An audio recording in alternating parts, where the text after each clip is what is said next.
അന്തർദേശീയ തലത്തിലാണ് ഫെസ്റ്റിവൽ നടക്കുക. അപ്പൊ ഇവിടെ ഇത്ര സ്ഥലങ്ങളിൽ എങ്ങനെയാണ് നടത്തുന്നതെന്നുള്ളത് യാതൊരു സംശയം വന്നേക്കാം. അവിടെയുള്ള ലോക്കൽ പിന്നെ കൾച്ചറൽ ഓർഗനൈസേഷൻസ് അവരുമായിട്ട് നമ്മൾ കോണ്ടാക്ട് എസ്റ്റാബ്ലിഷ് ചെയ്തിട്ടുണ്ട് ഓൾറെഡി. അവരുടെ fest.com എന്ന വെബ്സൈറ്റ് സന്ദർശിക്കേണ്ടതാണ്. 10-ാം തീയതിക്ക് മുമ്പ് അപേക്ഷിക്കണം. സെപ്റ്റംബർ 25 മുതൽ തൃശ്ശൂരും തിരുവനന്തപുരത്തും കോഴിക്കോടുമാണ് നടത്തിയത്. നല്ല രീതിയിൽ മാധ്യമങ്ങളുടെയും ജനങ്ങളുടെയും ശ്രദ്ധ ആകർഷിച്ച പരിപാടിയായിരുന്നു. ഇത്തവണ 10 രാജ്യങ്ങളിലായി 25 വെരിയൂരിൽ 60 ദിവസം നീണ്ടു നിൽക്കുന്ന ഫെസ്റ്റിവലാണ് തീരുമാനിച്ചത്. അത് കഴിഞ്ഞ വർഷം ശാസ്ത്രീയ നൃത്തങ്ങൾ മാത്രമായിരുന്നെങ്കിൽ ഇത്തവണ ശാസ്ത്രീയ നൃത്തത്തിനൊപ്പം മറ്റ് ഇന്ത്യയുടെ നാടോടി നൃത്തരൂപങ്ങളും ഹിന്ദുസ്ഥാനി, അതുപോലെ തന്നെ കർണാട്ടിക്, സൂഫി, നാടൻ പാട്ടുകളെല്ലാം ഉൾപ്പെടുന്ന രീതിയിൽ വിപുലമായ ഫെസ്റ്റിവലിനാണ് തീരുമാനിച്ചത്. ഇന്ത്യയിലെ തന്നെ യുവ പ്രതിഭകൾക്ക് 38 വയസ്സിൽ താഴെയുള്ള യുവ പ്രതിഭകൾക്ക് അവസരം കൊടുത്തുകൊണ്ടാണ് ഈ പരിപാടി സംഘടിപ്പിക്കുന്നത്.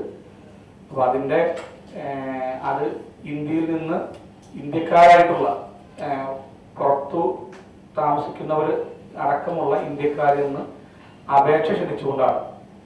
അതിൽ നിന്നും വിദഗ്ധ പാനൽ ഇരുന്ന് തീരുമാനിച്ച ആൾക്കാർക്കാണ് ഏതാണ്ട് 120 പേർക്ക് അവസരം കൊടുക്കാനാവുമെന്നാണ് ഞങ്ങൾ പ്രതീക്ഷിക്കുന്നത്. മറ്റു കാര്യങ്ങൾ പ്രോഗ്രാം ചെയർമാനായിട്ടുള്ള ജോർജ് സ്പോർട്സ് സാർ പറയും. ദേശീയ തലത്തിലും അതുപോലെ തന്നെ അന്തർദേശീയ തലത്തിലും നടത്തേണ്ട ഒരു സജഷൻ, ചെറുപ്പക്കാരായ നല്ല അഭ്യാസം കഴിഞ്ഞ കുട്ടികൾക്ക് പെർഫോമൻസിനുള്ള അവസരങ്ങൾ വളരെ കുറച്ച് ലഭിക്കുന്നുള്ളൂ. അത് ഇവിടെ ഒരു ഫ്രട്ടാലിറ്റിയെ ലാക്കാക്കിക്കൊണ്ടുള്ള ടാർഗറ്റ് ചെയ്തുകൊണ്ടാണ് ഇത്രയും സ്ഥലം.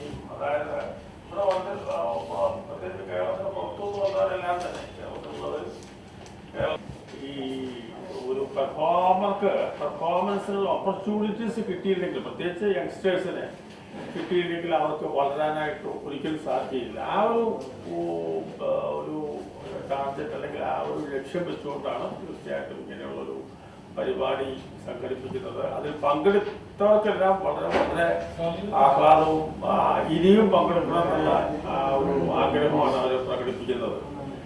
പക്ഷെ ഇതിനോടനുബന്ധിച്ച് അവാർഡുകൾ നൽകുന്നുണ്ട്. അതായത് നിങ്ങളുടെ ഹാൻഡ് ഔട്ട് പറഞ്ഞ പോലെ നൃത്ത സംഗീത മേഖലയിൽ കഴിവ് തെളിയിച്ച തിരഞ്ഞെടുത്ത 2 പേർക്ക് 25,000 രൂപ പ്രശസ്തി പത്രവും ഫലവും ഉൾപ്പെടുന്ന കലാഭാരതി യുവ നൃത്ത പ്രതിഭ അവാർഡ് നൽകുന്നതാണ്. കഴിഞ്ഞ പ്രാവശ്യം കൊടുത്തിട്ടുണ്ട്.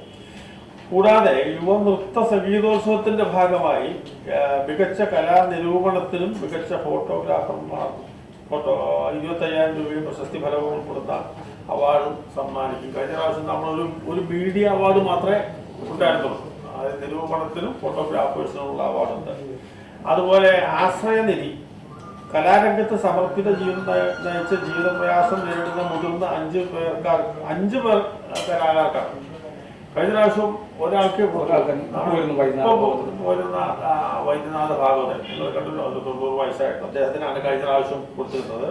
ഈ പ്രാവശ്യം 5 പേർക്ക് 25,000 രൂപയുടെ സഹായ ധനം നൽകുന്നുണ്ട്.